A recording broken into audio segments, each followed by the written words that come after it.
Hello, this is Erik from UNC Charlotte. And this is Dantee from UNC Charlotte. In this paper, we look into a variant of a graph coloring problem, which can provide better models for scheduling particular parallel applications. We care about a coloring problem where each vertex needs to be colored not with a single color, but with an interval of colors. Each vertex requires color intervals of different length given by the weight of the vertices. And as usual in a coloring problem, two neighboring vertices cannot share a color. Coloring with interval is obviously harder than coloring with a single color, but we are also interested in coloring a particular class of graphs, 2D 9-point stencils and 3D 27-point stencils. In 2D, a 9-point stencil sees each vertex connected to its 8 neighbors, and in 3D, a 27-point stencil sees each vertex connected to its 26 neighbors. The problem has not received much attention, and this particular variant no attention at all as far as we can tell. Coloring stencil graphs with interval is a problem that arises from applications where objects in a 2D or 3D space can impact the state of objects within a particular neighborhood. When parallelizing such an application by grouping objects in boxes, one cannot process two neighboring boxes at the same time without complex concurrency control. Each box can be modeled as a task in a graph with connection to its direct neighbors, and one can estimate the runtime of each task based on how many objects are in the box. Computing a non-preemptive schedule for the application boils down to coloring the vertices of the graph with the color interval. The complexity of the problem was not known to us, so before looking at the core problem, we look at subproblems which help us understand basic properties. Let's first look at cliques. Since all vertices are connected in a clique, no colors can be shared, and the cliques can only be colored with at least the sum of the weights of the vertices. While the algorithm is trivial, it gives us a lower bounds for our stencil coloring problems, because there are many K4 in 2D stencils and K8 in 3D stencils. Bipartite graphs can also be easily colored. The number of colors needed is the largest sum of weights of the vertices for any edge. Once partitioned, the first set of vertices can be colored with intervals starting on 0, and the second set can be colored with intervals ending on max color. Bipartite graphs are important to us because stencil graphs contain many of them. For instance, a 9-point stencil contains many 5-point stencils, which are also bipartite.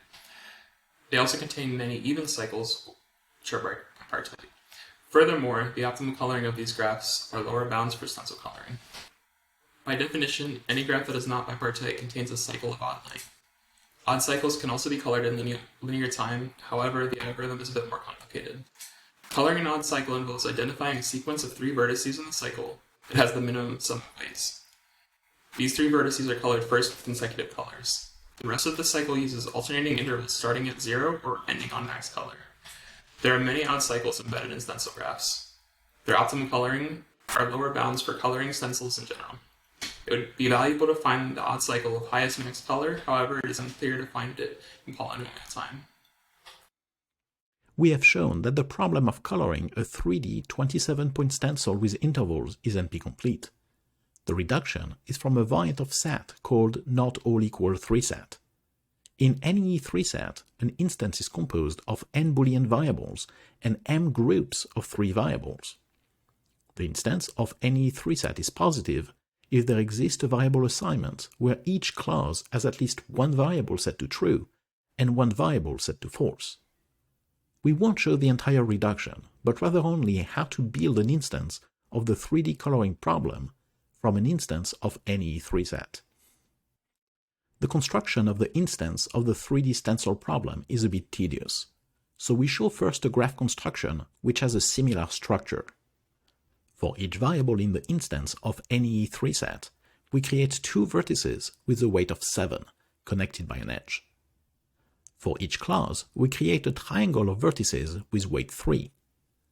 Each vertex of the triangle is connected to the second vertex of the variable used in the clause. The question is whether this graph can be colored with 14 colors.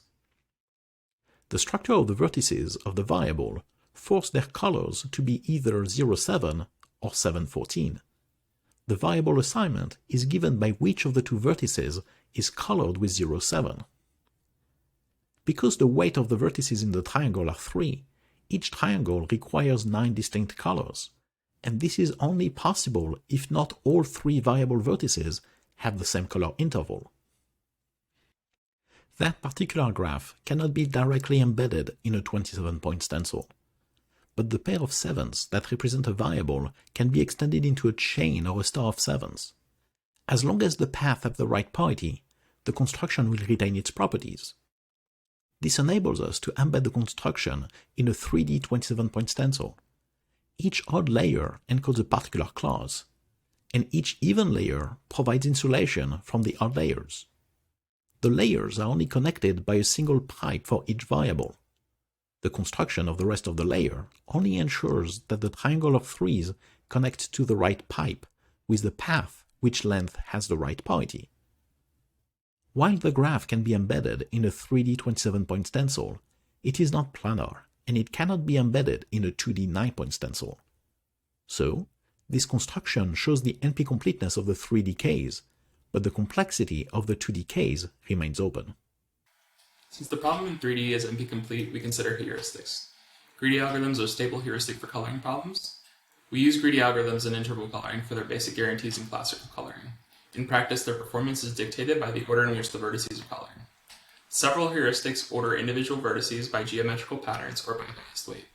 Other heuristics order sets of vertices rather than individual ones. Our smart variants test multiple orderings of each set and pick the best one.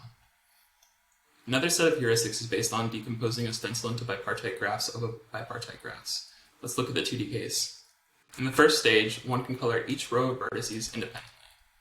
Each row is a bipartite chain and can be colored independently in polynomial time. We can shift the color interval of each even row by the maximum color used in the first stage. This coloring is no more than 2 times the optimal number of colors. In 3D, a third stage is necessary for additional layers. In this algorithm is a 4 approximation.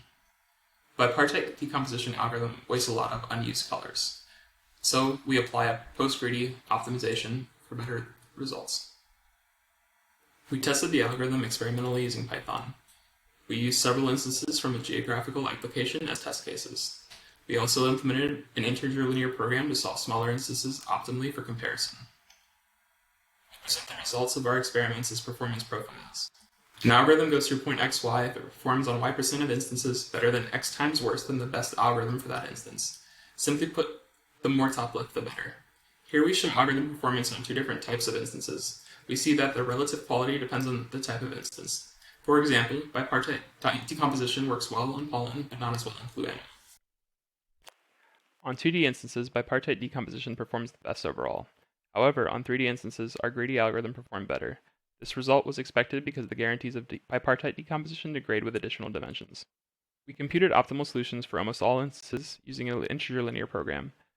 For over 60% of instances, at least one of the heuristics found an optimal solution, and several heuristics are within 40% of optimal on almost all instances.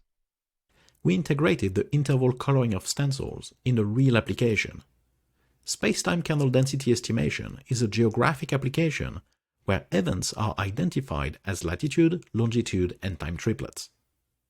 Each event radiates intensity onto voxels in a cylinder centered on the event.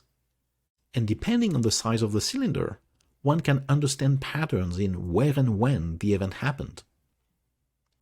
This application can be parallelized by grouping the event in boxes. Though, to avoid race conditions on the voxels, it is necessary to execute neighboring boxes at different times, and this implies the stencil structure. We scheduled the application with the different algorithms that we designed. The runtime of the calculation correlates with the number of colors obtained. This indicates that achieving a better coloring does improve the performance of the application. Although there are some effects that are not captured by the coloring model, especially in cases where load balancing was not an issue. In this paper, we modeled some spatial applications as an interval coloring problem on stencil graphs. After studying subproblems, we proved that the problem is NP-complete for 3D 27-point stencil graphs. We also designed heuristics, including approximation algorithms, with ratios of 2 for 2D stencils and 4 for 3D stencils. We showed that the heuristics performed well on a set of instances extracted from a real application, and we confirmed the validity of the approach on a real parallel code. Some problems remain open. Most importantly, we do not know whether the 2D 9-point stencil problem is polynomial or NP-complete. Having better lower bounds and better approximation algorithms would also be useful.